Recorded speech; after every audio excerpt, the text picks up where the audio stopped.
So, Frederick Douglass Institute, what made you decide to go for this job? I was a postdoc in the Frederick Douglass Institute for African American Studies in 2006 and 2007. And so after I finished my PhD, I came here to kind of finish writing up my first book. And I had just become so ensconced in the culture of the FDI, a history of hosting so many scholars and thinkers who I admire, from Fred Harris to Anthea Butler, so many people who have come through the doors of the Frederick Douglass Institute. And so when I got the call that was like, oh, would you be interested in directing the Frederick Douglass Institute for African American Studies? I was like, wow, what a full circle, right? And because I am so much about the legacy of Frederick Douglass and what that could mean for the not only Rochester community, but also for the United States and the world, I really wanted to be a part of the next iteration of the FDI. And I believe that my colleagues and myself are designing what hopefully will be a kind of state-of-the-art institute and department of African American Studies. And what would separate it from what it has been and what other similar departments are like? Totally. So one of the things that I think is the Frederick Douglass Institute for African American Studies is named after the Frederick Douglass, right? And there's a brand there. But it's a brand that I think is commonly unknown to the public, right? We think of Frederick Douglass, the abolitionist. We think of Frederick Douglass, the person who fought against slavery, the person who really asked America to question its values and what it was. But I think that there were other questions that Frederick Douglass was asking. And part of why I think Frederick Douglass as one of the godfathers of Black studies is because he asked questions that really reflected on the intersections of Blackness, right? Like, who are Black people? Black people are Black and at once woman. They are Black and at once men. There are Black gay people. There are Black straight people. There are Black celebrity. There are Black non-celebrity. There are Black poor people and Black rich folk, right? And we have to do well with representing all that is Blackness. And also I would add that part of what the FDI has always done has been a space that emphasized the diaspora, right? So Black people don't just live in the United States, right? Black people live all over the world. And where there are Black people, there are questions to be asked about not only inequality, but also about Black genius and Black creativity and Black cultural production. And those questions are the questions that I think scholars that we recruit to the FDI and scholars who are presently in the FDI will answer. This is going to sound like a very basic question, but I think it's an important one. Why is it so important to focus on this particular topic with all of its multi-layered, multicolored aspects? Sure. So, I mean, the question, I don't think the question of why Black studies now is a bad question. I think that the question of why Black studies now is a question that is answered by the present conditions of this, our America and the world, where Blackness still is understood as a problem, right? So W.B. Du Bois, one of the godfathers of Black studies, asked the question is how does it feel to be a problem?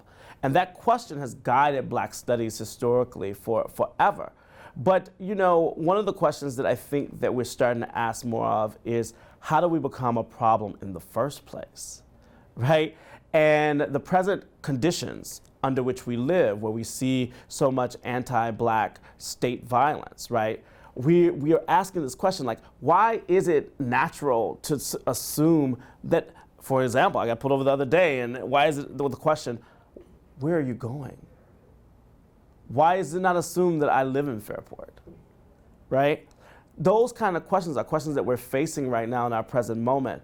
And we have to get at, why is it that Black folks are disproportionately surveillanced and scrutinized? Why does Blackness, why does skin color and or cultural attributes determine how one will engage a citizen of this country or the world? Where do you hope Black studies guides society or takes society? So let's be clear, like, Black studies in the United States particularly has always been a kind of temperature taker of the conditions of Black people. I think that as we continue to think about Black studies in the now, I think Black studies is trying to address the multifacetedness of the capaciousness of Blackness, right? So that there's so many different subjects that we can cover that are not just about the pain and trauma of Black people, right? It's also about the creativity, the beauty, the genius of Black people.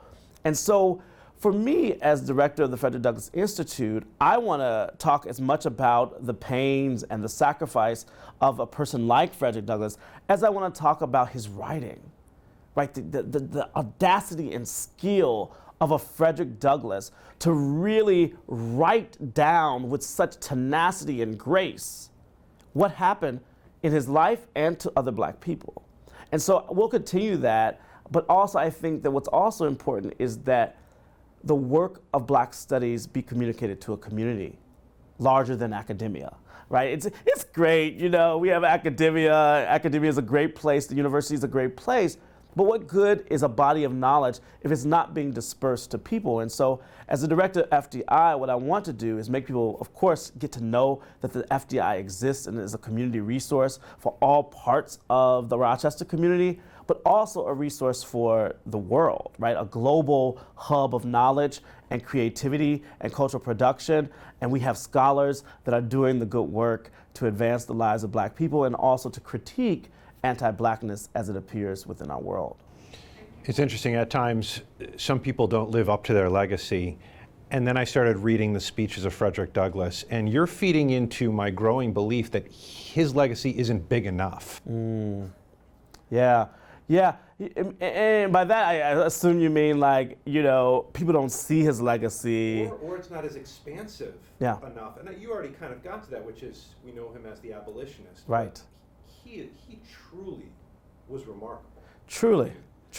And it's so funny because I did this, I won't mention that. I did an interview a while ago, I'll say. And I remember, you know, doing this interview about Frederick Douglass, and one of the things that really bothered me was I felt that he was being pigeonholed into being a kind of slave abolitionist, right? An ex-slave abolitionist. And the kinds of scholarship that Frederick Douglass produced is like he was a professor of his time, right? He was a PhD without a PhD, which we see so many Black grandmothers and grandfathers and children, quite frankly, who are acting in these roles of genius that we don't quite get to see. And one of the things that I really love about not only Frederick Douglass, but so many authors of our time, is the ways in which they give us space to really recognize that the legacy that they are building is far beyond some isolated topic, right? There's so many things that we get from Frederick Douglass, and hopefully, as we embody that legacy in the FDI, we can really have faculty that show us the many layers of a Frederick Douglass. Very good. Briefly, if you wouldn't mind just talking about the book you're working on right now. Sure. I'd love to learn a little bit more about that. Of course. So the present book I'm working on really attempts to articulate what happens when we begin to disobey how we've been taught to think about Black life and Black condition. Part of what I'm really honing in on is this notion of disobedience as a working politics for Black people. It's not a new politics, it's really a politics that Black people have always been utilizing. But what I'm trying to do is suggest that there's ways in which we've learned institutional behavior, such as the church, stories about the church, or even stories about slavery that are incomplete.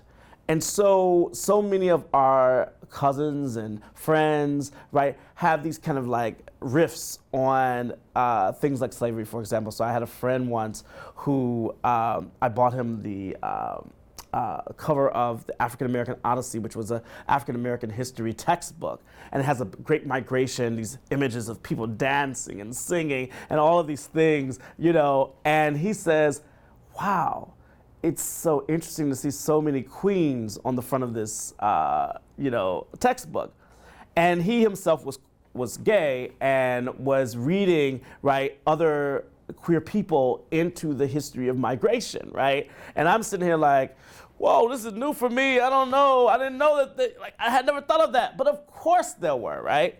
Of course. And because we have decided to not calculate that history, we have a difficult time understanding queer black folks in the present and trans black folks in the future, right?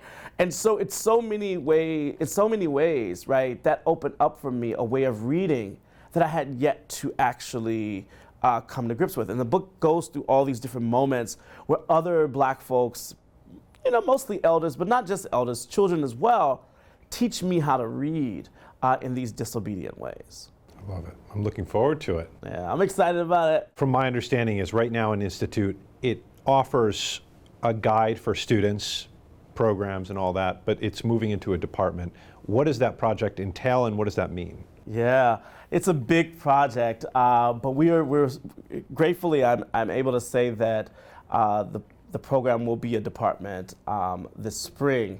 I'm not sure the exact date, but we are now doing all the paperwork that's necessary to do that. And it's not just me, it's so many faculty at the U of R who have committed some of them have already committed 20 years to this project, but it's finally happening. And part of what that means is that we will begin to extend the arm of the FDI to be more than just a notch in the belt of the U of R. It will become a full force department, highly resourced, that will have outreach to not only the Rochester community, but hopefully we'll do some work that will have impacts globally, right? We'll continue to expand our abroad programming. We'll continue to do scholars in residence and artists in residence. We haven't actually done that. I guess we'll expand it there. We'll continue our postdoctoral fellowship, from which I come, right? We'll expand that and make it even more rigorous. And we will continue to hire. I mean, the biggest thing is that we will now embark on the journey of hiring new faculty from various parts of the United States and world into the U of R community. So it's really, really exciting what's next for the FDI.